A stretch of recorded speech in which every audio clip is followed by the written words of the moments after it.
When people say wild dog, they can mean almost anything dog-like.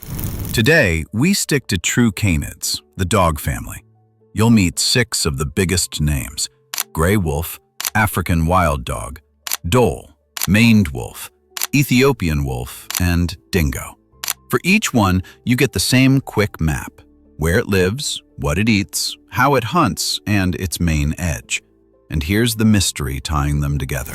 They all look like dogs, but they win in totally different ways. So what makes one become a pack legend while another lives like a lone ghost? Start with the name everyone knows: the gray wolf. Wolves live across big parts of North America, Europe, and Asia. In the far north, some wolves grow larger and thicker. But size is not the real story. The real story is what you feel when you watch a pack move. It doesn't look random, it looks decided. You watch an elk herd in a clearing, frost on their backs. The wolves appear at the tree line, and they don't rush. They slow walk.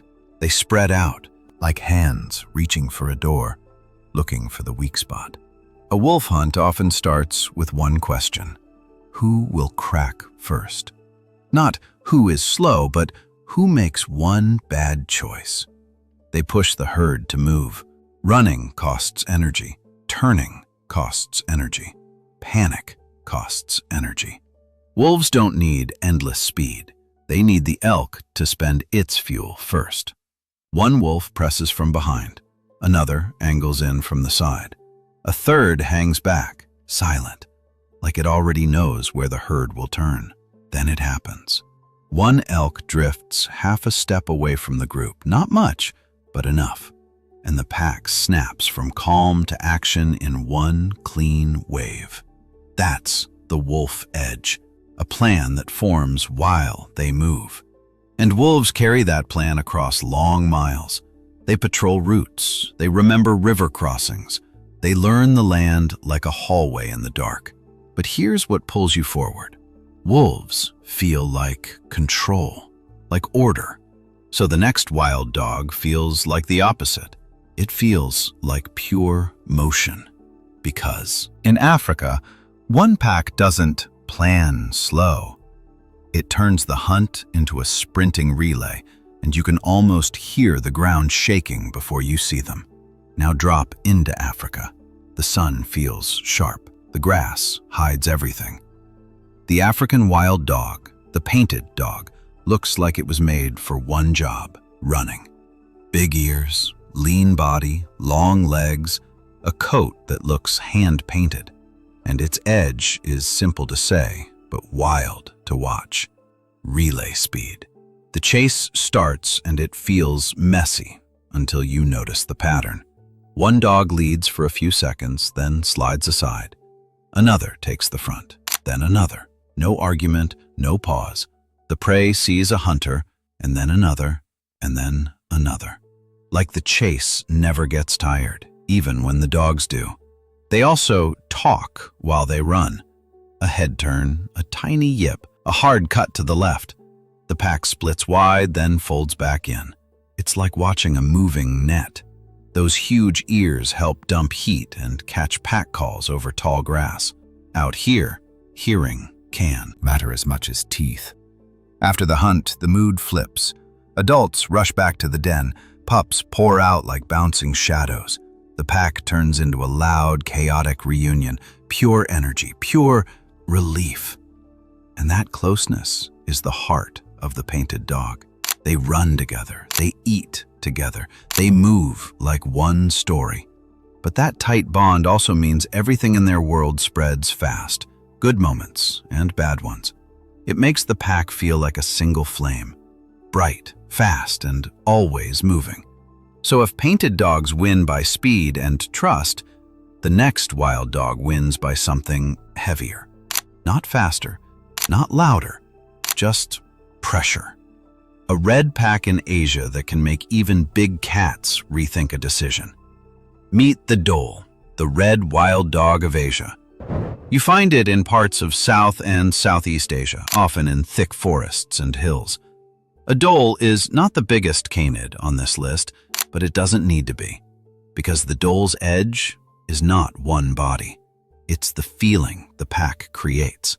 You see them appear between trees, orange coats flashing, then gone, then there again. The pack stays tight, the chase stays tight. The prey tries to cut through brush, but the pack flows around it like water around rocks. This is what dholes do. They remove relief.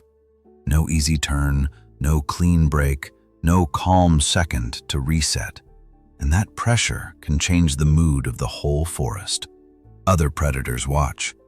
A big cat can win a fight, sure, but a fight has a cost. A single injury can change the next week, the next hunt, the next meal. You don't even need to see a clash, you just see the decision. A large cat holds in cover, the dhole pack moves as one, and the forest chooses motion over conflict. That's the dhole power, not size, momentum. Now you've seen 3 pack-based hunters, each with a different style, so your brain starts to lock in a rule. Big wild dogs live in packs, and that's exactly when the maned wolf shows up and breaks the rule, quietly. No pack, no relay, no pressure wave. This one feels like a plot twist.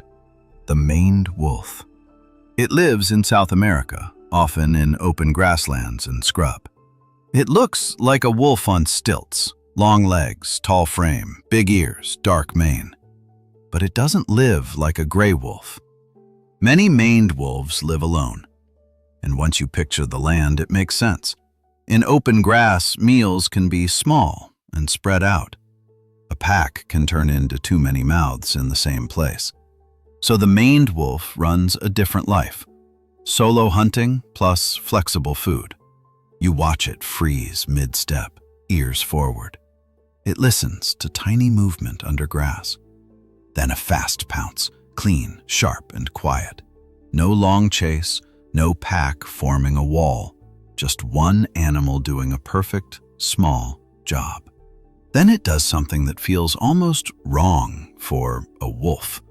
It walks to a plant and eats fruit, calm, like it's collecting fuel, not chasing it. That's the maned wolf edge. It avoids big waste. It takes what the land offers.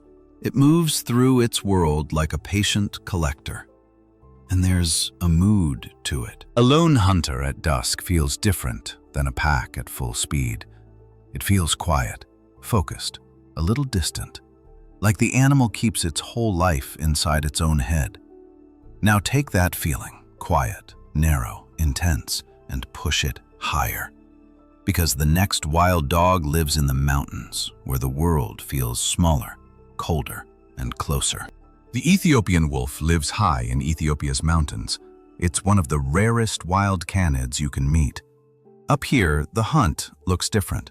It's not a big chase across endless land.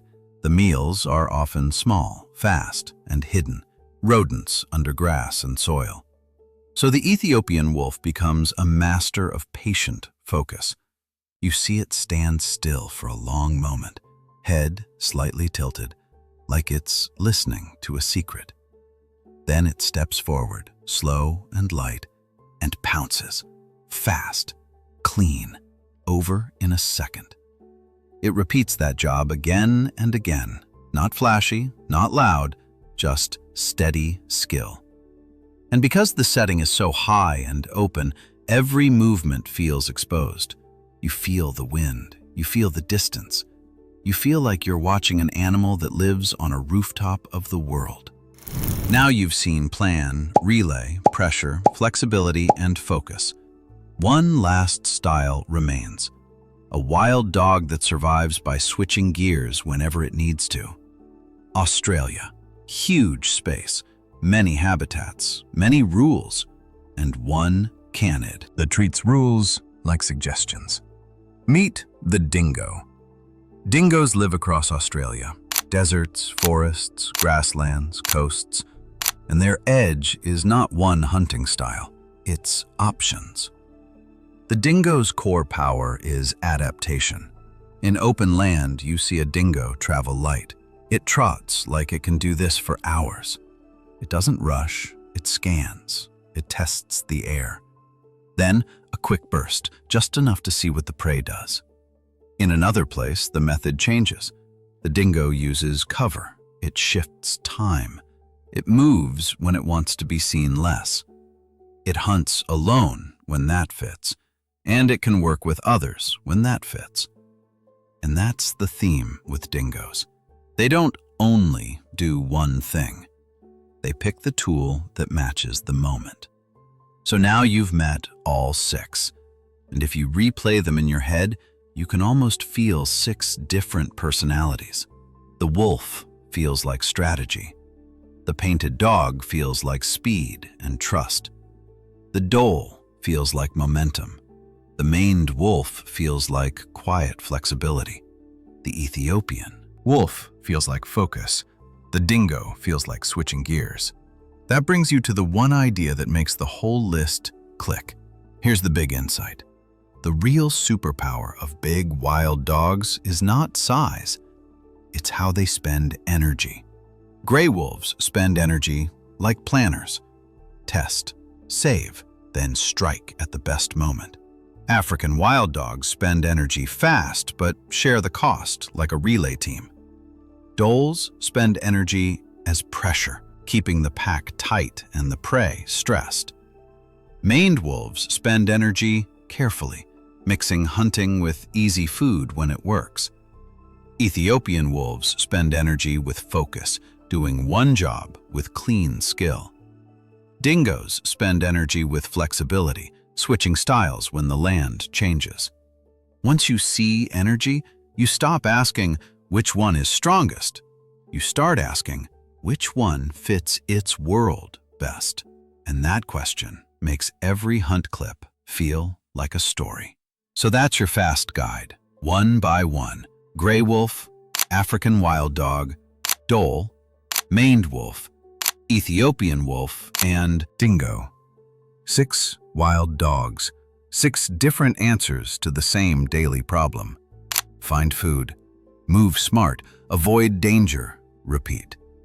And if you want the ultimate looks like a dog, acts like a nightmare predator, go watch the last video, Brown Hyena, the worst nightmare for cheetahs and leopards.